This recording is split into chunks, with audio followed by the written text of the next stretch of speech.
Hi hello guys, welcome back to my channel. ಹೇಗಿದ್ದೀರಾ ಎಲ್ಲರೂ? Hope ಎಲ್ಲರೂ ಚೆನ್ನಾಗಿದ್ದೀರಾ ಅಂತ ಅಂದ್ಕೊಳ್ತೀನಿ.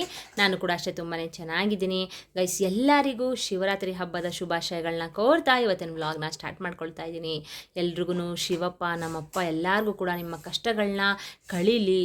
ಅದರಲ್ಲೂ ಮೇನಾಗಿ ದುಡ್ಡಿನ ಸಮಸ್ಯೆ ಆಗಿರಬಹುದು, ಆರೋಗ್ಯದ ಸಮಸ್ಯೆ ಆಗಿರಬಹುದು, ಇದೆರಡೇ ಅಲ್ವಾ ಗಾಯ್ಸ್ ನಮ್ಮ ಜೀವನದಲ್ಲಿ ನಮಗೆ ತುಂಬಾ ಬಹುಮುಖ್ಯವಾಗಿ ಬೇಕಾಗಿರೋದು ಅಲ್ವಾ. ಆರೋಗ್ಯ ಚೆನ್ನಾಗಿರಬೇಕು, ಜೊತೆಗೆ ದುಡ್ಡು ಕೂಡ ನಮ್ಮ ಕೈಯಲ್ಲಿ ನಿಲ್ಲಬೇಕು, ದುಡ್ಡು ಕೂಡ ನಮ್ಮ ಹತ್ರ ಇರಬೇಕು ಅಲ್ವಾ. ಸೊ ಅದಕ್ಕೆ ಹೇಳ್ತಾ ಇರೋದು, ನಮ್ಮಪ್ಪ ಎಲ್ಲರಿಗೂ ಕೂಡ ಒಳ್ಳೇದು ಮಾಡಲಿ. ನೀವೇನೇನು ಕೇಳ್ಕೊಳ್ತೀರಾ ಎಲ್ಲನೂ ಕೂಡ ಶಿವಪ್ಪ ನಿಮಗೆ ಕೊಡಲಿ ಅಂತ ಕೇಳ್ಕೊಳ್ತಾ ಇವತ್ತಿನ ವ್ಲಾಗ್ನ ಸ್ಟಾರ್ಟ್ ಮಾಡ್ಕೊಳ್ತೀನಿ. ಹಾಗೆಯೇ ಆದಷ್ಟು ಲೈಕ್ ಮಾಡಿ. ನಿಮ್ಮ ಲೈಕಿಂದ ಇನ್ನೊಬ್ರು ಕಷ್ಟಕ್ಕೆ ನೆರವಾಗುತ್ತೆ ಅಂತ ಅಂದರೆ ಲೈಕ್ ಕೊಡೋದ್ರಲ್ಲಿ ಏನು ತಪ್ಪಿಲ್ಲ ಅನ್ನೋದು ನನ್ನ ಭಾವನೆ ಗಾಯ್ಸ್. ಓಕೆನಾ? ಏನು ಲೈಕ್ ಕೊಡೋಕ್ಕೇನು ಕಾಸು ಕೊಡಬೇಕಾ, ಇಲ್ಲ ಸಬ್ಸ್ಕ್ರೈಬ್ ಮಾಡ್ಕೊಳ್ಳೋಕೆ ಕಾಸು ಕೊಡಬೇಕಾ? ಇಲ್ಲ ಅಲ್ವಾ. ಸೊ ನಮ್ಮಿಂದ ಏನೋ ಒಂದು ಇನ್ನೊಬ್ರಿಗೆ ಹೆಲ್ಪ್ ಆದರೆ ಸಾಕು ಅಷ್ಟೇ. ಆದರೆ ನಮ್ಮಿಂದ ಕೆಟ್ಟದ್ದು ಮಾತ್ರ ಆಗಕ್ಕೆ ಹೋಗ್ಬಾರ್ದು. ಒಂದು ಒಳ್ಳೇದೇ ಆಗಬೇಕು ಹೊರತು ಕೆಟ್ಟದಾಗಬಾರ್ದು.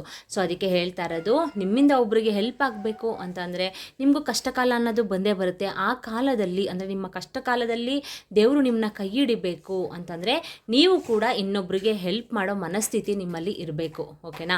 ನಿಜವಾಗ್ಲೂ ಹೇಳ್ತಿದ್ದೀನಿ, ವ್ಯೂಸ್ಗಾಗಲಿ ಲೈಕ್ಸ್ಗಾಗಲಿ ಕಮೆಂಟ್ಸ್ಗಾಗಲಿ ನಾನು ಇದನ್ನು ಹೇಳ್ತಾ ಇಲ್ಲ ನಿಮಗೆ. ಏನೋ ಒಂದು ನಮ್ಮಿಂದ ಇನ್ನೊಬ್ಬರಿಗೆ ಹೆಲ್ಪ್ ಆದರೆ ಸಾಕು ಅಂತ ಹೇಳ್ತಾ ಇರೋದು ಅಷ್ಟೇ ಗೈಸ್. ಓಕೆನಾ? ಆಮೇಲೆ ಅದನ್ನು ಕೂಡ ನೆಗೆಟಿವ್ ಆಗಿ ಒಬ್ಬೊಬ್ಬರು ಕಮೆಂಟ್ ಮಾಡಿರ್ತಾರೆ. ಬಟ್ ಯಾರು ಕೂಡ ಆ ಥರ ಕಮೆಂಟ್ ಮಾಡಿಲ್ಲ ಇವತ್ತಿನವರೆಗೂ. ನನಗೆ ತುಂಬ ಧನ್ಯವಾದಗಳನ್ನ ತಿಳಿಸ್ತೀನಿ. ಯಾರ್ಯಾರು ಡೈಲಿ ನನ್ನ ವ್ಲಾಗ್ಸ್ನ ನೋಡ್ತಾ ಇದ್ದೀರಾ, ಹಾಗೆ ಹೊಸದಾಗಿ ಯಾರ್ಯಾರು ನೋಡ್ತಾ ಇದ್ದೀರಾ ಎಲ್ಲರಿಗೂ ಕೂಡ ಧನ್ಯವಾದಗಳನ್ನ ತಿಳಿಸ್ತಾ ಇವತ್ತಿನ ವ್ಲಾಗ್ನ ಸ್ಟಾರ್ಟ್ ಮಾಡ್ಕೊಳ್ಳೋಣ ಬನ್ನಿ. ಹಾಗೆಯೇ ಹೊಸದಾಗಿ ನನ್ನ ಚಾನಲ್ ನೋಡ್ತಾ ಇರೋರು ಕೇಳ್ಬೋದು, ಹೇಗೆ ಮೇಡಮ್ ಒಂದು ಲೈಕ್ ಕೊಡೋದ್ರಿಂದ ಈ ರೀತಿ ಅಂತಂದರೆ ಇನ್ನೊಬ್ರು ಕಷ್ಟಕ್ಕೆ ನಾವು ನೆರವಾಗ್ತೀವಿ ಅಂತ ನೀವು ಕೇಳಬಹುದು. ಅಂದರೆ ಗಾಯ್ಸ್, ನಿಮ್ಮ ಒಂದು ಲೈಕಿಂದ ವಿಡಿಯೋ ಅನ್ನೋದು ಲೀಕ್ ಆಗುತ್ತೆ. ಆದಷ್ಟು ಅಂತಂದರೆ ತುಂಬ ಜನಕ್ಕೆ ಲೀಕ್ ಆಗಬೇಕು. ಅವ್ರಿಗೂ ಕೂಡ ನಮ್ಗೆ ಗೊತ್ತಿರೋದನ್ನ ನಾವು ಕೂಡ ತಿಳಿಸ್ಕೊಡ್ಬೇಕು. ಅವರು ಕೂಡ ಅವ್ರ ಕಷ್ಟಗಳನ್ನ ಕಳ್ಕೊಳ್ಬೇಕು ಅಂತ ಅಂದರೆ ನಿಮ್ಮ ಒಂದು ಲೈಕಿಂದ ಮಾತ್ರ ಸಾಧ್ಯ. ಆಯಿತಾ? ಅಂದರೆ ಈ ವಿಡಿಯೋ ಅನ್ನೋದು ಲೀಕ್ ಆಗಿ ನಿಮ್ಮ ಥರ ಕಷ್ಟದಲ್ಲಿರೋರು ತುಂಬ ಜನ ಬಳಲ್ತಾ ಇರ್ತಾರೆ ಅಲ್ವಾ. ಅವರೆಲ್ಲರಿಗೂ ಕೂಡ ಏನೋ ಒಂದು ಈ ರೀತಿ ಚಿಕ್ಕ ಪುಟ್ಟ ರೆಮಿಡಿಗಳನ್ನ ಅಟ್ಲೀಸ್ಟ್ ಅವ್ರಿಗೆ ತುಂಬಾ ದುಡ್ಡು ಖರ್ಚು ಮಾಡಿ ಪೂಜೆಗಳೆಲ್ಲ ಮಾಡಿಸ್ತಾರೆ. ಆ ಥರ ಮಾಡೋಕ್ಕೆಲ್ಲ ಆಗದೇ ಇರೋರು ಅಟ್ಲೀಸ್ಟ್ ನಮ್ಮ ವಿಡಿಯೋ ನೋಡಿಕೊಂಡು ಮನೆಯಲ್ಲೇ ಯೂಸ್ ಮಾಡುವಂಥ ಪದಾರ್ಥಗಳನ್ನ ಯೂಸ್ ಮಾಡಿಕೊಂಡು ಕಷ್ಟಗಳನ್ನ ಕಳ್ಕೊಂಡ್ರೆ ಸಾಕು ಅಷ್ಟೇ. ಆಯಿತಾ? ಅದಕ್ಕಿಂತ ಹೆಚ್ಚಾಗಿ ಗಾಯ್ಸ್ ನಾನು ಏನು ಹೇಳೋಕ್ಕೆ ಇಷ್ಟಪಡ್ತೀನಿ ಅಂತಂದರೆ, ಯಾವುದೇ ಒಂದು ರೆಮಿಡಿಗಳನ್ನ ಮಾಡ್ಕೊಳ್ಳಿ, ನಂಬಿಕೆ ಇಟ್ಟು ಮಾಡ್ಕೊಳ್ಳಿ. ನಂಬಿಕೆ ಅನ್ನೋದು ತುಂಬಾ ಮುಖ್ಯ ಆಗಿರುತ್ತೆ. ಈ ರೆಮಿಡಿಗಳಾಗಿರಬಹುದು, ತಂತ್ರ ಪರಿಹಾರಗಳಾಗಿರಬಹುದು, ನೀವು ಯಾವುದೇ ರೆಮಿಡಿನ ಮಾಡಿಕೊಂಡ್ರು ಕೂಡ ಆಗುತ್ತೆ. 100% ನನಗೆ ರಿಸಲ್ಟ್ ಸಿಕ್ಕುತ್ತೆ ಅಂತ ನೀವು ಒಂದು ನಂಬಿಕೆ ಇಟ್ಟು ಒಂದು ಪಾಸಿಟಿವ್ ಮೈಂಡಿಂದ ನೀವು ಮಾಡ್ಕೊಳ್ಳಿ. ಯಾಕಾಗೋದಿಲ್ಲ? ಹಾಗೇ ಆಗುತ್ತೆ ಗೈಸ್. ಓಕೆನಾ? ಅದು ಅಲ್ಲದೆ ನನ್ನ ಚಾನಲಲ್ಲಿ ಬಂದು ಅವರು ಹೇಳ್ತಾರೆ ಇವ್ರು ಹೇಳ್ತಾರೆ ಅಂತ ನಾನು ವಿಡಿಯೋ ಮಾಡಿ ಹಾಕೋದಿಲ್ಲ ಗೈಸ್. ಸರಿನಾ? ನಾನು ಒಂದ್ಸಲ ಅದನ್ನು ತಿಳ್ಕೊಂಡು ಎಕ್ಸ್ಪೆರಿಮೆಂಟ್ ಮಾಡಿ ಎಕ್ಸ್ಪೀರಿಯೆನ್ಸ್ನ ತೊಗೊಂಡು ನಾನು ನಿಮಗೆ ಶೇರ್ ಮಾಡುವಂಥದ್ದು. ಸೊ ಅದಕ್ಕೆ ಹೇಳ್ತಾ ಇರೋದು, ಆದಷ್ಟು ನಂಬಿಕೆ ಇಟ್ಟು ರೆಮಿಡಿಗಳನ್ನ ಮಾಡ್ಕೋಬೇಕಾಗತ್ತೆ. ಸರಿನಾ? ಸೊ ಏನಂದರೆ ಗಾಯ್ಸ್, ಇವತ್ತಿನ ವ್ಲಾಗಲ್ಲಿ ನಾನು ಸೂಪರಾಗಿರೋ ನಿಮಗೆ ಒಂದು ರೆಮಿಡಿನ ತಗೊಂಬಂದಿದ್ದೀನಿ. ಆಯಿತಾ? ಅಂದರೆ ತುಂಬಾ ಏನು ದುಡ್ಡು ಖರ್ಚು ಮಾಡೋಂಗಿಲ್ಲ. ನೀವು ಮನೆಯಲ್ಲೇ ಯೂಸ್ ಮಾಡುವಂಥ ಪದಾರ್ಥಗಳನ್ನ ಯೂಸ್ ಮಾಡಿಕೊಂಡೇ ಮಾಡುವಂಥ ರೆಮಿಡಿಗಳಾಗುತ್ತೆ. ಹಾಗೆಯೇ ನೀವು ರೆಮಿಡಿಗಳನ್ನ ಮಾಡಬೇಕಾದ್ರೆ ಗಾಯ್ಸ್, ಈಗ ಉಪ್ಪಿಂದ ನೀವು ರೆಮಿಡಿ ಮಾಡ್ಕೊಳ್ತೀರಾ ಅಂತಂದರೆ ಒಂದು ಪ್ಯಾಕೆಟ್ ಅಂದರೆ ಹೊಸ ಪ್ಯಾಕೆಟ್ನ ತಂದು ಇಟ್ಕೊಳ್ಳಿ. ಸರಿನಾ? ಅಂದರೆ ರೆಮಿಡಿಗಳಿಗೆ ಅಂತಲೇ ಒಂದು ಹೊಸ ಪ್ಯಾಕೆಟ್ಗಳನ್ನ ತೆಗೆದು ಇಟ್ಕೋಬೇಕು.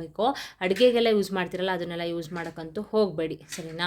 ಆಮೇಲೆ ಗೈಸ್ ಏನಂದರೆ, ಇವತ್ತಿನ ತಂತ್ರ ಪರಿಹಾರದಲ್ಲಿ ಏನೇನು ಯೂಸ್ ಆಗುತ್ತೆ ನಿಮಗೆ ಈ ಒಂದು ಪರಿಹಾರನ ಮಾಡ್ಕೊಳ್ಳೋದ್ರಿಂದ, ಹಾಗೆಯೇ ಯಾವ ರೀತಿ ಮಾಡೋದು, ಯಾವ ವಾರ ಮಾಡಬೇಕು ಎಲ್ಲನೂ ಕೂಡ ನಾನು ತಿಳಿಸ್ಕೊಡ್ತಾ ಹೋಗ್ತೀನಿ. ಅದಕ್ಕಿಂತ ಮುಂಚೆ ನಿಮಗೆ ಗೊತ್ತಲ್ಲ, ನನ್ನ ಚಾನಲ್ಗೆ ಸಬ್ಸ್ಕ್ರೈಬ್ ಮಾಡ್ಕೊಳ್ಳದೆ ನೋಡ್ತಾರೆ ದಯವಿಟ್ಟು ಸಬ್ಸ್ಕ್ರೈಬ್ ಮಾಡಿಕೊಂಡು ಸಪೋರ್ಟ್ ಮಾಡಿ. ಈ ವಿಡಿಯೋ ಇಷ್ಟ ಆದರೆ ದಯವಿಟ್ಟು ಲೈಕ್ ಮಾಡಿ. ಇನ್ನೊಬ್ರು ಕಷ್ಟಕ್ಕೆ ಹೆಲ್ಪ್ ಮಾಡಿ, ಲೈಕ್ ಮಾಡಿ. ಸರಿನಾ? ಹಾಗೆಯೇ ಆಲ್ರೆಡಿ ಸಬ್ಸ್ಕ್ರೈಬ್ ಮಾಡ್ಕೊಂಡಿರೋರಿಗೆ ನನ್ನ ಧನ್ಯವಾದಗಳನ್ನ ತಿಳಿಸ್ತಾ ಬನ್ನಿ ಇವತ್ತಿನ ವ್ಲಾಗ್ನ ಸ್ಟಾರ್ಟ್ ಮಾಡ್ಕೊಳ್ಳೋಣ. ಗೈಸ್ ಏನಂದರೆ, ಈ ಒಂದು ಪರಿಹಾರನ ನೀವು ಮಂಗಳವಾರ, ಶುಕ್ರವಾರ, ಹಾಗೆಯೇ ಅಮಾವಾಸ್ಯೆ, ಹುಣ್ಣಿಮೆನಲ್ಲೂ ಕೂಡ ಮಾಡ್ಕೊಳ್ಬೋದು. ಓಕೆನಾ? ಈಗ ನಾಳೆ ಬಂದು ಮಂಗಳವಾರ ಬಂದಿದೆ, ಅದ್ರ ಜೊತೆಗೆ ಅಮಾವಾಸ್ಯೆ ಕೂಡ ಬಂದಿದೆ ಅಲ್ವಾ. ಈ ಮಂಗಳವಾರ ಮತ್ತು ಶುಕ್ರವಾರ ಏನಾದರೂ ಅಮಾವಾಸ್ಯೆ ಹುಣ್ಣಿಮೆ ಬಂದರೆ ಗಾಯ್ಸ್, ಒಂದು ಅಂತಂದರೆ ಮತ್ತು ಮಹಾಲಕ್ಷ್ಮಿಗೆ ತುಂಬಾ ಪ್ರಿಯವಾದಂಥ ವಾರ ಮಂಗಳವಾರ, ಶುಕ್ರವಾರ ಅಲ್ವಾ. ಸೊ ಅಮಾವಾಸ್ಯೆ ಕೂಡ ಬಂದಿರೋದ್ರಿಂದ ನೀವು ಈ ರೀತಿ ಕೆಲವೊಂದು ರೆಮಿಡಿಗಳನ್ನ ಮಾಡ್ಕೊಳ್ಳೋದ್ರಿಂದ ನಿಮಗೆ 100ಗೆ 200% ರಿಸಲ್ಟ್ ಸಿಗುತ್ತೆ. ಅತಿ ಶೀಘ್ರದಲ್ಲೇ ನಿಮಗೆ ರಿಸಲ್ಟ್ ಸಿಗುತ್ತೆ. ಸರಿನಾ? ಸ್ವಲ್ಪ ಒಂದೊಂದು ರೆಮಿಡಿಗಳೇನು ಮಾಡುತ್ತೆ ಅಂದರೆ ಸ್ವಲ್ಪ ಟೈಮ್ ತೊಗೊಳುತ್ತೆ. ಬಟ್ ಈ ಒಂದು ಅಮಾವಾಸ್ಯೆ ಏನಾದರೂ, ಹುಣ್ಣಿಮೆ ಏನಾದರೂ, ಮಂಗಳವಾರ ಶುಕ್ರವಾರ ಏನಾದರೂ ಬಿದ್ದಿದ್ರೆ ಆ ಟೈಮಲ್ಲಿ ನೀವು ಈ ರೀತಿ ರೆಮಿಡಿಗಳನ್ನ ಮಾಡಿಕೊಂಡ್ರೆ ಬೇಗನೆ ಅತಿ ಶೀಘ್ರದಲ್ಲೇ ನಿಮಗೆ ನಿಮ್ಮ ಸಮಸ್ಯೆಗಳಿಗೆ ಪರಿಹಾರ ಅನ್ನೋದು ಅತಿ ಶೀಘ್ರ ಶೀಘ್ರದಲ್ಲೇ ಸಿಗುತ್ತೆ. ಓಕೆನಾ. ಸೊ ನಾಳೆ ಬಂದು ಮಂಗಳವಾರ ಇದೆ, ಹಾಗೆಯೇ ಅಮಾವಾಸ್ಯೆ ಕೂಡ ಇದೆ. ಎಲ್ಲರೂ ಕೂಡ ಈ ರೆಮಿಡಿಗಳನ್ನ ಮಾಡ್ಕೊಳ್ಳಿ. ಬೆಳಿಗ್ಗೆ ಎದ್ದು ಮನೆಯೆಲ್ಲ ಕ್ಲೀನ್ ಮಾಡ್ಕೊಳ್ಳಿ. ಸ್ವಚ್ಛತೆ ಎಲ್ಲಿರುತ್ತೋ ಮತ್ತು ಮಹಾಲಕ್ಷ್ಮಿ ಖಂಡಿತವಾಗ್ಲೂ ಅಲ್ಲಿ ನೆನೆಸಿರ್ತಾರೆ. ಸರಿನಾ. ಕ್ಲೀನ್ ಮಾಡಿಕೊಂಡು ಸ್ನಾನ ಮಾಡ್ಕೊಳ್ಳಿ. ಸ್ನಾನ ಮಾಡೋ ನೀರಿಗೆ ಸ್ವಲ್ಪ ಉಪ್ಪನ್ನು, ಕಲ್ಲುಪ್ಪನ್ನ, ಹಾಗೆಯೇ ಒಂಚೂರು ಚಿಟಿಕಿ ಅರಿಶಿಣನ ಹಾಕ್ಕೊಂಡು ಸ್ನಾನ ಮಾಡ್ಕೊಳ್ಳಿ. ಹಾಗೆಯೇ ಮನೆ ಒರೆಸ್ಬೇಕಾದ್ರೂ ಅಷ್ಟೇ ಕೂಡ ಸ್ವಲ್ಪ ಉಪ್ಪನ್ನು ಯೂಸ್ ಮಾಡಿ, ಸ್ವಲ್ಪ ಚಿಟಿಕಿ ಅರಿಶಿಣನ ಯೂಸ್ ಮಾಡಿಕೊಂಡು ಮನೆನ ನೀವು ಒರೆಸ್ಕೊಳ್ಬೇಕಾಗುತ್ತೆ. ಸರಿನಾ. ಅದಾದಮೇಲಿಂದ ಗೈಸ್ ನೀವು ದೇವರಿಗೆ ದೀಪನ ಹಚ್ಚಿ, ಆದಷ್ಟು ತುಪ್ಪದ ದೀಪನ ಹಚ್ಚಲಿಕ್ಕೆ ಟ್ರೈ ಮಾಡಿ, ಆಯಿತಾ. ಒಬ್ಬೊಬ್ರು ಹೇಳ್ತಾರೆ ತುಪ್ಪದ ದೀಪ ಹಚ್ಚುವಷ್ಟು ನಮ್ಮ ಹತ್ರ ಶಕ್ತಿ ಇಲ್ಲ ಮೇಡಮ್ ಅಂತ ಅನ್ನೋರು, ಅಟ್ಲೀಸ್ಟ್ ವಾರಕ್ಕೆ ಒಂದು 10 ರೂಪಾಯಿ ಖರ್ಚು ಮಾಡಿ. 10 ರೂಪಾಯಿ ನಿಮಗೆ ತುಪ್ಪ ಸಿಗುತ್ತೆ ಅಲ್ವಾ, ತುಪ್ಪದ ಪ್ಯಾಕೆಟ್ ಸಿಗುತ್ತೆ. ಅದನ್ನು ತೊಗೊಂಡು ಬಂದು ಮತ್ತು ಮಹಾಲಕ್ಷ್ಮಿಗೆ ನಮ್ಮ ಕಷ್ಟಗಳನ್ನ ಕಳೀತಾಯಿ ಅಂತ ಕೇಳಿಕೊಂಡು ನೀವು ತುಪ್ಪದ ದೀಪನ ಹಚ್ಚಿ, ಕೆಂಪು ಬಣ್ಣದ ಬಟ್ಟೆನ, ಹಾಗೆಯೇ ಹಸಿರು ಹಾಗೆಯೇ ಹಳದಿ ಬಣ್ಣದ ಬಟ್ಟೆನ ಧರಿಸ್ಕೊಂಡು ನೀವು ಪೂಜೆನ ಮಾಡ್ಕೊಳ್ಳಿ. ತುಂಬಾ ಒಳ್ಳೆಯದಾಗುತ್ತೆ. ಸರಿನಾ. ಹಾಗೆಯೇ ಅಮಾವಾಸ್ಯೆ ಹುಣ್ಣಿಮೆ ದಿನ ನೀವು ಮನೆ ಬಾಗಿಲಿಗೆ ಫುಲ್ಲು ಅಂದರೆ ನಿಂಬೆಹಣ್ಣಿಂದ ದೃಷ್ಟಿನ ತೆಗೀರಿ. ಪ್ರತಿ ಅಮಾವಾಸ್ಯೆ ಹುಣ್ಣಿಮೆಲೂ ಅಷ್ಟೇ ದೃಷ್ಟಿನ ತೆಗೆದು ಆ ಕಡೆ ಈ ಕಡೆ ಕಟ್ ಮಾಡಿ ಇಡಿ, ಆಯಿತಾ. ಸ್ವಲ್ಪ ಅರಿಶಿನ ಕುಂಕುಮ ಹಾಕಿಬಿಟ್ಟು ನಿಂಬೆಹಣ್ಣಿಗೆ ಕಟ್ ಮಾಡಿಬಿಟ್ಟು ಸೈಡ್ಸಲ್ಲಿ ಇಡಿ, ಪೂಜೆ ಮಾಡಿ, ನಂಬಿಕೆಯಿಂದ ಪೂಜೆ ಮಾಡಿ ಗೈಸ್. ಓಕೆನಾ. ಸೊ ಅದೆಲ್ಲನೂ ಮುಗಿಸ್ಕೊಂಡು ನೀವು ಇದನ್ನೆಲ್ಲ ಬೆಳಗ್ಗೆ ಮಾಡ್ಕೊಳ್ತೀರಾ ಪೂಜೆನ ಅಲ್ವಾ. ಪೂಜೆ ಎಲ್ಲ ಬೆಳಗ್ಗೆ ಮಾಡ್ಕೊಂಡಾದಮೇಲೆ ನೀವು ಈ ಒಂದು ರೆಮಿಡಿನ ಸಂಜೆ ಮಾಡ್ಕೊಳ್ಬೇಕಾಗತ್ತೆ. ಸರಿನಾ. ಸಂಜೆ 6 ಗಂಟೆ ಮೇಲೆ ಮಾಡ್ಕೊಳ್ಳಿ. ಅಂದರೆ ರಹಸ್ಯವಾಗಿ ಮಾಡಬೇಕು ಅಂತ ಏನಿಲ್ಲ, ಆದರೆ ನಿಮ್ಮ ಮನೆಯವರು ಬಿಟ್ಟು ಬೇರೆಯವರು ಈ ಒಂದು ರೆಮಿಡಿಗಳನ್ನ ನೋಡಬಾರ್ದು, ಆಯಿತಾ. ಯಾವುದೇ ಒಂದು ರೆಮಿಡಿಗಳಾದರೂ ಅಷ್ಟೇ ಗಾಯ್ಸ್. ಏನು ಅನ್ಕೋತಾರೆ ಗೊತ್ತಾ, ಆವಾಗ ಎಲ್ಲರೂ ಅಕ್ಕಪಕ್ಕದವ್ರನ್ನ ನೋಡಿಬಿಟ್ರೆ, ಇಲ್ಲ ಯಾರೋ ಒಬ್ಬರು ರಿಲೇಷನ್ ಬಂದಿದ್ರು ಅಂತ ಅಂದ್ಕೊಳ್ಳಿ, ಓ ನೋಡಪ್ಪ ಇವ್ರು ಏನೋ ಮಾಡ್ತವ್ರೆ ಮನೇಲಿ, ಹಾಗೆ ಹೀಗೆ ಸುಮ್ಮನೆ ಏನೋ ಒಂದು ನೆಗೆಟಿವ್ ಆಗೆಲ್ಲ ಮಾತಾಡ್ತಾರೆ ಅಲ್ವಾ. ಅವೆಲ್ಲ ಬೇಡ. ಅದಕ್ಕೆ ಹೇಳ್ತಾ ಇರೋದು, ನಿಮ್ಮ ಮನೆಯಲ್ಲಿ ಏನಾದರೂ ನೆಂಟರುಗಳು ಬಂದಿದ್ದರೆ ಅವರೆಲ್ಲ ಮಲ್ಕೊಂಡ್ಮೇಲೆ ಮಾಡ್ಕೊಳ್ಳಿ, ಏನೂ ತೊಂದರೆ ಇಲ್ಲ. ಒಟ್ಟಲ್ಲಿ ನೀವು ಮಲ್ಗೋ ಅಷ್ಟರಲ್ಲಿ ಮಾಡಬೇಕಾಗುತ್ತೆ. 6 ಗಂಟೆ ಮೇಲೆ ಈ ಒಂದು ರೆಮಿಡಿನ ಮಾಡ್ಕೊಳ್ಳಿ. ಹಾಗೆಯೇ ಗಾಯ್ಸ್ ಏನಂದರೆ, ನಿಮ್ಮ ಮನೆಯವರು ಬಿಟ್ಟು ಬೇರೆ ಯಾರು ಕೂಡ, ಅಂದರೆ ಹೊರಗ್ನವರು, ಈಗ ಅಕ್ಕಪಕ್ಕದವರಾಗಿರಬಹುದು, ಅವ್ರಿಗೆಲ್ಲ ನೀವು ತೋರಿಸ್ಕೊಂಡು ಯಾವುದೇ ಕಾರಣಕ್ಕೂ ಮಾಡಬಾರ್ದು ರೆಮಿಡಿಗಳನ್ನ. ಬೇಕಾದರೆ ಅವ್ರ ಕಷ್ಟಕ್ಕೆ ನೀವು ಹೆಲ್ಪ್ ಮಾಡಿ, ಅಂದರೆ ಹೇಳಿ ಈ ಥರ ಒಂದು ರೆಮಿಡಿನ ಮಾಡ್ಕೊಳ್ಳಿ, ತುಂಬ ಒಳ್ಳೆಯದಾಗುತ್ತೆ, ನಾನು ಕೂಡ ಮಾಡ್ತಿದ್ದೀನಿ ಅಂತ ಹೇಳಿ. ಆದರೆ ಯಾವುದೇ ಕಾರಣಕ್ಕೂ ನೀವು ಮಾಡೋ ರೆಮಿಡಿಗಳನ್ನ ಅವ್ರಿಗೆ ತೋರಿಸಬಾರ್ದು. ಸರಿನಾ. ಯಾಕಂದರೆ ಒಂದೊಂದು ಕಣ್ಣುಗಳು, ಒಬ್ಬೊಬ್ರದ್ದು ದೃಷ್ಟಿ ದೋಷಗಳು ಚೆನ್ನಾಗಿರೋದಿಲ್ಲ ಅಲ್ವಾ. ಅದರಿಂದನೇ, ಅಂದರೆ ಜನಗಳ ದೃಷ್ಟಿ ಕಣ್ಣಿನಿಂದನೇ ಗಾಯ್ಸ್ ತುಂಬ ಜನಕ್ಕೆ ಪ್ರಾಬ್ಲಮ್ಸ್ನ ಫೇಸ್ ಮಾಡ್ತಾ ಇರ್ತೀರ ತುಂಬ ಜನಗಳು ಅಲ್ವಾ. ಸೊ ಅದಕ್ಕೆ ಹೇಳ್ತಾ ಇರೋದು, ದಯವಿಟ್ಟು ಆ ರೀತಿ ತಪ್ಪನ್ನ ಮಾಡೋಕ್ಕಂತೂ ಹೋಗಬೇಡಿ. ಇದಾದ್ಮೇಲಿಂದ ಗಾಯ್ಸ್ ನೀವು ದೇವಿಗೆ ಕೆಂಪು ಬಣ್ಣದ ಹೂವನ್ನು ನೀವು ಮುಡಿಸ್ಬೇಕಾಗತ್ತೆ. ಅಂತಂದರೆ ಕೆಂಪು ಬಣ್ಣದ ಗುಲಾಬಿ ಸಿಗುತ್ತೆ ಅಲ್ವಾ. ಕೆಂಪು ಬಣ್ಣದ ಗುಲಾಬಿನ ತೊಗೊಂಡು ದೇವಿಗೆ ಮುಡಿಸಿ ಈ ರೀತಿ ನೀವು ಮಾಡ್ಕೊಳ್ಬೇಕಾಗತ್ತೆ.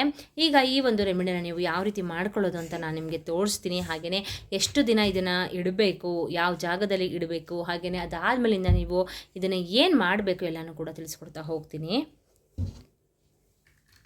ಇಲ್ಲಿ ಗಾಯ್ಸ್ ನಾನು ಒಂದು ಗ್ಲಾಸಲ್ಲಿ, ಈ ಗಾಜಿನ ಗ್ಲಾಸೇ ತೊಗೋಬೇಕು, ಸ್ಟೀಲ್ ಗ್ಲಾಸ್ ತೊಗೋಬೋದಾ ಮೇಡಮ್ ಆ ಥರ ಎಲ್ಲ ಕೇಳಬೇಡಿ. ಈ ರೀತಿ ಗಾಜಿನ ಗ್ಲಾಸ್ನ ತೊಗೊಂಡು ಒಂದು 3/4 ಭಾಗದಷ್ಟು ನೀವು ನೀರನ್ನು ಹಾಕೋಬೇಕಾಗತ್ತೆ. ಸರಿನಾ. ಗಾಜನ್ನ ಯಾಕೆ ಯೂಸ್ ಮಾಡಬೇಕು ಅಂತಂದರೆ, ಒಂದು ನೆಗೆಟಿವಿಟಿನ ಆವಾಹನೆ ಮಾಡ್ಕೊಳ್ಳೋ ಶಕ್ತಿ ಈ ಗಾಜಿಗೆ ಇದೆ. ಸರಿನಾ. ಬೇಗನೆ ನಿಮಗೆ ಒಂದು ನೆಗೆಟಿವಿಟಿ ನಿಮ್ಮ ಮನೇಲಿ ಏನಾದರೂ ಇದ್ದರೆ ಅದನ್ನು ಆವಾಹನೆ ಮಾಡ್ಕೊಳ್ಳುತ್ತೆ. ಅದಕ್ಕೆ ಹೇಳ್ತಾ ಇರೋದು, ಒಂದು ಗಾಜಿನ ಗ್ಲಾಸ್ನ ತೊಗೊಂಡು 3/4 ಭಾಗದಷ್ಟು ಚೆನ್ನಾಗಿರುವಂಥ ಶುದ್ಧ ನೀರನ್ನು ನೀವು ತುಂಬಿಸಬೇಕು. ಸರಿನಾ. ತುಂಬಿಸಾದ್ಮೇಲೆ ಗಾಯ್ಸ್ ಒಂದು ಸ್ಪೂನಷ್ಟು ನೀವು ಕಲ್ಲುಪ್ಪನ್ನ ಇದರೊಳಗಡೆ ಹಾಕ್ಕೊಳ್ಬೇಕಾಗತ್ತೆ. ಸರಿನಾ. ಒಂದು ಸ್ಪೂನಷ್ಟು ಕಲ್ಲುಪ್ಪನ್ನ ಇದರೊಳಗಡೆ ಹಾಕ್ಕೊಂಡು ನೀವು ಹಾಗೆಯೇ ಇದಕ್ಕೆ ಒಂದು ಅರ್ಧ ಸ್ಪೂನಷ್ಟು ನೀವು ಅರಿಶಿಣನ ಮಿಕ್ಸ್ ಮಾಡ್ಕೊಳ್ಬೇಕು. ಸರಿನಾ. ಈ ರೀತಿ ಅರಿಶಿಣನ ಮಿಕ್ಸ್ ಮಾಡ್ಕೊಳ್ಳಿ. ಈ ರೀತಿ ಅರಿಶಿಣನ ಮಿಕ್ಸ್ ಮಾಡ್ಕೊಂಡು ಆದಮೇಲೆ ಗಾಯ್ಸ್ ನೀವೇನು ಮಾಡಬೇಕು ಅಂತಂದರೆ, ಇದ್ರ ಒಳಗಡೆಗೆ ಯಾಕೆ ನಾವು ಕಲ್ಲುಪ್ಪನ್ನ ಯೂಸ್ ಮಾಡ್ತೀವಿ ಅಂತಂದರೆ, ಕಲ್ಲುಪ್ಪು ಅನ್ನೋದು ಒಂದು ದೃಷ್ಟಿ ದೋಷಕ್ಕಾಗಿರಬಹುದು, ಒಂದು ನೆಗೆಟಿವಿಟಿನ ಎಳ್ಕೊಳ್ಳೋ ಶಕ್ತಿ ಈ ಕಲ್ಲುಪ್ಪಿಗೆ ಇದೆ, ಆಯಿತಾ. ಅದಕ್ಕಿಂತ ಹೆಚ್ಚಾಗಿ ಮಾತೆ ಮಹಾಲಕ್ಷ್ಮಿಗೆ ತುಂಬಾ ಪ್ರಿಯವಾದದ್ದು ಕಲ್ಲುಪ್ಪು ಅಲ್ವಾ. ಅಂದರೆ ಮತ್ತು ಮಹಾಲಕ್ಷ್ಮಿ ಕೂಡ ಸಮುದ್ರದಲ್ಲೇ ಉದ್ಭವವಾಗಿರೋದು, ಕಲ್ಲುಪ್ಪು ಕೂಡ ಸಮುದ್ರದಲ್ಲೇ ಉದ್ಭವವಾಗಿರೋದ್ರಿಂದ ಒಂದು ನೆಗೆಟಿವಿಟಿನ ಆವಾಹನೆ ಮಾಡ್ಕೊಳ್ಳೋ ಶಕ್ತಿ ಈ ಕಲ್ಲುಪ್ಪಿಗೆ ಇದೆ. ಸೊ ಅದಕ್ಕೇ ಕಲ್ಲುಪ್ಪನ್ನ ತೊಗೊಳ್ಬೇಕು. ಹಾಗೆಯೇ ಅರಿಶಿನ ಯಾಕೆ ತೊಗೋಬೇಕು ಅಂತಂದರೆ, ಅರಿಶಿನ ಬಂದು ತುಂಬಾ ಒಂದು ಮಂಗಳಕರವಾದಂಥ ವಸ್ತು ಅಲ್ವಾ. ಮತ್ತು ಮಹಾಲಕ್ಷ್ಮಿಗಾಗಿರಬಹುದು, ಹಾಗೆಯೇ ದೇವಾನುದೇವತೆಗಳಿಗೆ ಈ ಅರಿಶಿನ ಅನ್ನೋದು ತುಂಬಾ ಪ್ರಿಯಕರವಾದದ್ದು. ಅದ್ರ ಜೊತೆಗೆ ಯಾವುದೇ ಒಂದು ಶುಭ ಕಾರ್ಯ ಮಾಡಬೇಕಾದ್ರೂ ಕೂಡ ನಮ್ಮ ಹಿಂದೂ ಸಂಪ್ರದಾಯದಲ್ಲಿ ಒಂದು ಮಹತ್ವವನ್ನು ಫಸ್ಟು ಒಂದು ಪ್ರಾಮುಖ್ಯತೆಯನ್ನು ಕೊಡ್ತೀವಿ ನಾವು ಅರಿಶಿಣಕ್ಕೆ ಅಲ್ವಾ. ಸೊ ಅದಕ್ಕೆ ಒಂದು ಅರ್ಧ ಸ್ಪೂನಷ್ಟು ಅರಿಶಿನ ಇದರೊಳಗಡೆ ಮಿಕ್ಸ್ ಮಾಡ್ಕೊಂಡಿದ್ದೀನಿ. ಇದ್ರ ಜೊತೆಗೆ ನೋಡಿ ಇಲ್ಲಿ ಕಾಳು ಮೆಣಸನ್ನು ನಾನು ತೊಗೊಂಡಿದ್ದೀನಿ, ಸರಿನಾ. ಕಾಳು ಮೆಣಸು ಅಂತಂದರೆ ಗಾಯ್ಸ್, ಇದು ಬಂದು ಒಂದು ನಿಮ್ಮ ಮನೇಲಿ ಯಾವುದೇ ಒಂದು ನರದೃಷ್ಟಿ ಆಗಿರಬಹುದು, ದೃಷ್ಟಿದೋಷ ಆಗಿರಬಹುದು, ದೃಷ್ಟಿ ಅಂದರೆ ಹೊರಗಡೆ ಕೆಟ್ಟ ದೃಷ್ಟಿ ಆಗಿರಬಹುದು, ಜನಗಳ ದೃಷ್ಟಿ ಆಗಿರಬಹುದು, ಈ ರೀತಿ ಯಾವುದೇ ಒಂದು ದೃಷ್ಟಿ ಇದ್ದರೂ ಕೂಡ, ಒಂದು ನೆಗೆಟಿವಿಟಿ ನಿಮ್ಮ ಮನೇಲಿ ಇದ್ದರೂ ಕೂಡ ಎಳ್ಕೊಳ್ಳುವಂಥ ಶಕ್ತಿ ಈ ಕಾಳು ಮೆಣಸಿಗೆ ಇದೆ, ಸರಿನಾ. ತುಂಬಾ ಇದು ಕೂಡ ಘಾಟು ಅಲ್ವಾ. ಸೊ ಅದಕ್ಕೆ ನಿಮ್ಮ ಮನೇಲಿ ಯಾವುದೇ ಒಂದು ನೆಗೆಟಿವಿಟಿ ಇದ್ದರೂ ಕೂಡ ಇದು ಎಳ್ಕೊಳ್ಳುತ್ತೆ. ಇದನ್ನು ನಾನು ಒಂದು 5 ಕಾಳು ಮೆಣಸನ್ನು ತೊಗೊಂಡು ಇದರೊಳಗಡೆಗೆ ಸೇರಿಸ್ಕೊಳ್ತಾ ಇದ್ದೀನಿ. ನೋಡಿ, ಈ ರೀತಿ ಸೇರಿಸಾದ್ಮೇಲೆ ಗಾಯ್ಸ್, ನೀವು ಇದನ್ನು ನಿಮ್ಮ ಮನೆಯಲ್ಲಿ ಎಲ್ಲ ಮೂಲೆಗಳಿಗೂ ನೀವು ಟಚ್ ಮಾಡಬೇಕು, ಓಕೆನಾ. ಕಿಚನ್ ಆಗಿರ್ಬೋದು, ರೂಮ್ ಆಗಿರ್ಬೋದು, ಹಾಲ್ ಆಗಿರ್ಬೋದು, ಎಲ್ಲ ಪ್ರತಿ ಒಂದು ಮೂಲೆಗೂ ನೀವು ಮೂಲೆಗೂ ಇದನ್ನು ಟಚ್ ಮಾಡಿ, ಸರಿನಾ. ಟಚ್ ಮಾಡಿಬಿಟ್ಟು ನೀವೇನು ಮಾಡಬೇಕು ಅಂತ ಅಂದರೆ, ತೊಗೊಂಡೋಗ್ಬಿಟ್ಟು ಯಾವುದಾದ್ರೂ ಒಂದು ಮೂಲೆಯಲ್ಲಿ ಇಟ್ಟುಬಿಡಿ ಇದನ್ನು, ಸರಿನಾ. ಅಂದರೆ ನಿಮ್ಮ ಮನೆಯಲ್ಲಿ ಯಾವುದಾದ್ರೂ ಒಂದು, ಅಂದರೆ ಮಕ್ಳುಗಳಿದ್ರೆ ಹುಷಾರು, ಅಂದರೆ ಮಕ್ಳುಗಳು ಓಡಾಡ್ತಾ ಇರ್ತಾರಲ್ವಾ, ಸುಮ್ಮನೆ ಬಿಳಿಸ್ಬಿಟ್ರೆ ಪ್ರಾಬ್ಲಮ್ ಆಗುತ್ತೆ, ಅದಕ್ಕೆ ಹೇಳ್ತಾ ಇರೋದು. ಇಲ್ಲ ಅವರೆಲ್ಲ ಮಲ್ಕೊಂಡ್ಮೇಲೆ, ಮಕ್ಕಳು ಮಲ್ಕೊಂಡ್ಮೇಲೆ ಮಾಡ್ಕೊಳ್ಳಿ, ಏನು ತೊಂದರೆ ಇಲ್ಲ. ಯಾರು ಅಂತಂದರೆ ಯಾರಿಗೂ ಕಾಣಿಸ್ಬಾರ್ದು, ಆ ರೀತಿ ಯಾವುದಾದ್ರೂ ಒಂದು ಮೂಲೆಯಲ್ಲಿ ಇಟ್ಟುಬಿಡಿ, ಸರಿನಾ. ಇಟ್ಟಾದಮೇಲೆ ಗಾಯ್ಸ್, ನೀವು ಬೆಳಿಗ್ಗೆ ಎದ್ದು, ಎಲ್ಲರೂ ಎದ್ದೋಳಕ್ಕಿಂತ ಮುಂಚೆ ಎದ್ದು ಈ ಗ್ಲಾಸಲ್ಲಿರುವಂಥ ನೀರನ್ನು ನೀವು ತೊಗೊಂಡೋಗ್ಬಿಟ್ಟು ಯಾವುದಾದ್ರೂ ಒಂದು ಗಿಡದ ಹತ್ರ ಹಾಕ್ಬಿಡಿ, ಸರಿನಾ. ಅಂದರೆ ಇಲ್ಲ ಯಾವುದಾದ್ರೂ ಒಂದು ಮರದ ಹತ್ರನೋ ಇಲ್ಲ ಗಿಡದ ಹತ್ರನೋ ಹಾಕ್ಬಿಡಿ, ಯಾರೂ ಓಡಾಡಬಾರ್ದು ಆ ಥರ ಜಾಗದಲ್ಲಿ ನೀವು ಈ ಒಂದು ನೀರನ್ನು ನೀವು ಚೆಲ್ಲಬೇಕಾಗುತ್ತೆ, ಆಯಿತಾ. ಹಾಗೆಯೇ ಮನೆಯಲ್ಲಿ ಒಂದು ಸ್ವಲ್ಪನೂ ಕೂಡ ನೀವು ಇದನ್ನು ಚೊಟ್ಕಿಸ್ಬಾರ್ದು, ಅದಕ್ಕೆ ನಿಮಗೆ ಫುಲ್ಲು ತೊಗೊಬಿಡಿ, ಮುಕ್ಕಾಲು ಭಾಗ ತೊಗೊಳ್ಳಿ ಅಂತ ಹೇಳಿದ್ದು. ಯಾಕಂದರೆ ಈ ಒಂದು ನೀರಲ್ಲಿ ನಾವು ಕಲ್ಲುಪ್ಪಾಗಿರ್ಬಹುದು, ಅರಿಶಿನ ಆಗಿರ್ಬೋದು, ಕಾಳು ಮೆಣಸನ್ನು ನಾವು ಸೇರಿಸಿರ್ತೀವಿ ಅಲ್ವಾ. ಒಂದು ನೆಗೆಟಿವಿಟಿನ ನಿಮ್ಮ ಮನೆಯಲ್ಲಿ ಯಾವುದೇ ಒಂದು ನೆಗೆಟಿವಿಟಿ ಇದ್ದರೂ ಕೂಡ ಈ ನೀರು ಅದನ್ನು ಎಳ್ಕೊಂಡಿರುತ್ತೆ, ಆಯಿತಾ. ಹಾಗೆಯೇ ನಿಮ್ಮ ಮನೆಯಲ್ಲಿ ಯಾವುದೇ ಒಂದು ನಕಾರಾತ್ಮಕ ಶಕ್ತಿ ಇದ್ರೇ ಗಾಯ್ಸ್, ನಿಮಗೆ ತುಂಬಾ ಪ್ರಾಬ್ಲಮ್ಸ್ನ ಫೇಸ್ ಮಾಡ್ತಾ ಇರ್ತೀರ. ಹಣಕಾಸಿನ ಸಮಸ್ಯೆ ಆಗಿರಬಹುದು. ಹಾಗೆಯೇ ಏನು ಯೂಸಸ್ ಅಂತ ಹೇಳ್ತೀನಿ ಈ ಒಂದು ರೆಮಿಡಿಯಿಂದ. ಅಂದರೆ ಆವಾಗಲೇ ಹೇಳ್ತೀನಿ ಅಂತ ಅಂದೆ, ಬಟ್ ನಾನು ರೆಮಿಡಿನ ನಿಮಗೆ ತೋರಿಸ್ಕೊಟ್ಬಿಟ್ಟೆ, ತೋರಿಸಾದ್ಮೇಲೆ ಹೇಳೋಣ ಅಂದ್ಕೊಂಡು ಸುಮ್ಮನಾದೆ. ಅಂತಂದರೆ ಈ ಒಂದು ರೆಮಿಡಿಯಿಂದ ಗಾಯ್ಸ್, ನೀವು ಹಣಕಾಸಿನ ಸಮಸ್ಯೆ ಏನಾದರೂ ನೀವು ಅನುಭವಿಸ್ತಾ ಇದ್ದರೆ, ಆಯಿತಾ. ಹಾಗೆಯೇ ಏನಾದರೂ ಆರೋಗ್ಯದಲ್ಲಿ ಸಮಸ್ಯೆ ಏನಾದರೂ ನೀವು ಅನುಭವಿಸ್ತಾ ಇದ್ದರೆ, ನಿಜವಾಗ್ಲೂ ಈ ಒಂದು ರೆಮಿಡಿ ಅನ್ನೋದು ನಿಮಗೆ ಅದ್ಭುತವಾಗಿ ಕೆಲಸನ ಮಾಡುತ್ತೆ. ಯಾಕಪ್ಪ ಅಂತಂದರೆ, ನಿಮ್ಮ ಮನೆಯಲ್ಲಿ ಯಾವುದಾದ್ರೂ ಒಂದು ನಕಾರಾತ್ಮಕ ಶಕ್ತಿ ಇದ್ರೇ ನಿಮಗೆ ಪ್ರಾಬ್ಲಮ್ಸ್ನ ಫೇಸ್ ಮಾಡ್ತಾ ಇರ್ತೀರ. ಅಂದರೆ ದುಡ್ಡಿನ ಸಮಸ್ಯೆಗಳಾಗಿರಬಹುದು, ಅತಿಯಾಗಿ ಆರೋಗ್ಯ ಅನ್ನೋದು ಕಾಡ್ತಾ ಇರುತ್ತೆ, ಸರಿನಾ. ಸುಮ್ಮನೆ ಡಾಕ್ಟ್ರಿಗೆಲ್ಲ ತೋರಿಸ್ತೀರಾ ಅಂದರೂ ಕೂಡ ನಿಮಗೆ ಏನೋ ಡಾಕ್ಟ್ರಿಗೆಲ್ಲ ತೋರಿಸಿದ್ರು ಕೂಡ ಏನು ಯೂಸ್ ಇಲ್ಲ ಅನ್ನೋ ಥರ ಆಗ್ತಾ ಇರುತ್ತೆ. ಏನೋ ಒಂದು ಆರೋಗ್ಯದ ಸಮಸ್ಯೆ ಬಂದು ಡಾಕ್ಟರ್ ಹತ್ರ ತೋರಿಸಿದ್ರು ಏನು ಪ್ರಾಬ್ಲಮ್ ಇಲ್ಲ ಅಂತ ಹೇಳ್ತಾರೆ ಡಾಕ್ಟ್ರು. ಆ ರೀತಿ ಎಲ್ಲ ಏನಾರು ಆಗ್ತಾ ಇದ್ದರೆ ಈ ಒಂದು ರೆಮಿಡಿ ನಿಮಗೆ ಅದ್ಭುತವಾಗಿ ಕೆಲಸನ ಮಾಡುತ್ತೆ. ಈ ನೀರು ಬಂದು ನಿಮ್ಮ ಮನೆಯಲ್ಲಿ ಇರುವಂಥ ನೆಗೆಟಿವಿಟಿನ ಹೇಳ್ಕೊಂಡಿರುತ್ತೆ. ಇನ್ನೇನಪ್ಪ, ನಿಮ್ಮ ಮನೆಯಲ್ಲಿ ಒಂದು ನೆಗೆಟಿವಿಟಿ ಹೋಯಿತು ಹೊರಗಡೆ ಅಂತ ಅಂದರೆ ನಿಜವಾಗ್ಲೂ ನಿಮಗೆ ಒಂದು ಪಾಸಿಟಿವಿಟಿ ಎಂಟ್ರಿ ಕೊಡ್ತು ಅಂದರೆ ನಿಮಗೆ ಎಲ್ಲ ಕೆಲಸದಲ್ಲೂ ನಿಮಗೆ ಜಯ ಅನ್ನೋದು ಸಿಗುತ್ತೆ ಅಲ್ವಾ. ದುಡ್ಡು ಕಾಸಿನ ಸಮಸ್ಯೆ ಅನ್ನೋದು ನಿವಾರಣೆ ಆಗುತ್ತೆ. ಹಾಗೆಯೇ ಏನಾರು ಆರೋಗ್ಯದ ಸಮಸ್ಯೆ ಇದ್ದರೂ ಕೂಡ ನಿವಾರಣೆ ಆಗುತ್ತೆ. ಆದರೆ ನಾನು ಪ್ರತಿ ಸಲ ಹೇಳೋ ಹಾಗೆಯೇ ಒಂದು ನಂಬಿಕೆ ಇಟ್ಟು ಮಾಡ್ಕೊಳ್ಳಿ, ತುಂಬಾ ಒಳ್ಳೆಯದಾಗುತ್ತೆ, ಓಕೆನಾ. ಇಷ್ಟೇನೆ ಗೈಸ್, ಈ ಒಂದು ರೆಮಿಡಿ ಮಾಡ್ಕೊಳ್ಳಿ, ಒಳ್ಳೆಯದಾಗಲಿ. ಹಾಗೆಯೇ ಕಮೆಂಟ್ಸ್ ಮಾಡಿ, ನಿಮಗೆ ಏನಾದ್ರು ಡೌಟ್ ಇದ್ದರೆ ಕಮೆಂಟ್ಸ್ ಮಾಡಿ, ಆನ್ಸರ್ ಮಾಡ್ತೀನಿ. ನಾನು ಎಷ್ಟೇ ಬ್ಯುಸಿ ಇದ್ದರೂ ಕೂಡ ನಾನು ನಿಮಗೆ ನಿಮ್ಮ ಕಮೆಂಟ್ಸಿಗೆ ಆನ್ಸರ್ನ ಮಾಡೇ ಮಾಡ್ತೀನಿ, ಆಯಿತಾ. ನಾನು ನೋಡಿದ ತಕ್ಷಣ ರಿಪ್ಲೈ ಮಾಡ್ತೀನಿ. ಹಾಗೆಯೇ ನಿಮಗೆ ಯಾವುದಾದ್ರೂ ರೆಮಿಡಿ ಬೇಕು ಅಂದರೆ ಅದನ್ನು ಕಮೆಂಟ್ ಮುಖಾಂತರ ತಿಳಿಸಿ, ನಾನು ಅದನ್ನು ಮಾಡ್ತೀನಿ, ಓಕೆನಾ. ಓಕೆ ಗೈಸ್, ನೋಡಿದ್ರಲ್ಲ, ಇವತ್ತಿನ ವಿಡಿಯೋ ನಿಮಗೆ ಯೂಸ್ಫುಲ್ ಆಯಿತು ಅಂತ ಅಂದ್ಕೊಳ್ತೀನಿ. ದಯವಿಟ್ಟು ಲೈಕ್ ಮಾಡಿ, ಹಾಗೆಯೇ ಸಬ್ಸ್ಕ್ರೈಬ್ ಮಾಡ್ಕೊಳ್ದೆ ನನ್ನ ಚಾನಲ್ ನೋಡ್ತಿದ್ರೆ ದಯವಿಟ್ಟು ಸಬ್ಸ್ಕ್ರೈಬ್ ಮಾಡಿಕೊಂಡು ಸಪೋರ್ಟ್ ಮಾಡಿ ಅಂತ ಹೇಳ್ತಾ, ಹಾಗೆಯೇ ಇದೇ ರೀತಿ ಹಲವಾರು ವೀಡಿಯೋಸ್ನ ಹಾಕಿದ್ದೀನಿ, ಎಲ್ಲಾನು ಡಿಸ್ಕ್ರಿಪ್ಷನ್ ಲಿಂಕನ್ನು ಕೊಟ್ಟಿರ್ತೀನಿ. ನಾಳೆ ಅಮಾವಾಸ್ಯೆ ದಿನ ಈ ಒಂದು ಪರಿಹಾರನ ಮಾಡ್ಕೊಳ್ಳಿ, ತುಂಬಾ ಒಳ್ಳೆಯದಾಗೇ ಆಗುತ್ತೆ ನಿಮಗೆ, ಸರಿನಾ. ಓಕೆ ಗೈಸ್, ಇವತ್ತಿನ ವ್ಲಾಗ್ನ ಇಲ್ಲಿಗೆ ಎಂಡ್ ಮಾಡ್ತೀನಿ. ಹಾಗೆಯೇ ನೆಕ್ಸ್ಟ್ ಹೊಸ ಯೂಸ್ಫುಲ್ ಇನ್ಫಾರ್ಮೇಷನ್ ಒಂದಿಗೆ ಸಿಗ್ತೀನಿ. ಅಲ್ಲಿವರೆಗೂ ಬಾಯ್ ಬಾಯ್, ಸಿ ಯು, ಟೇಕ್ ಕೇರ್.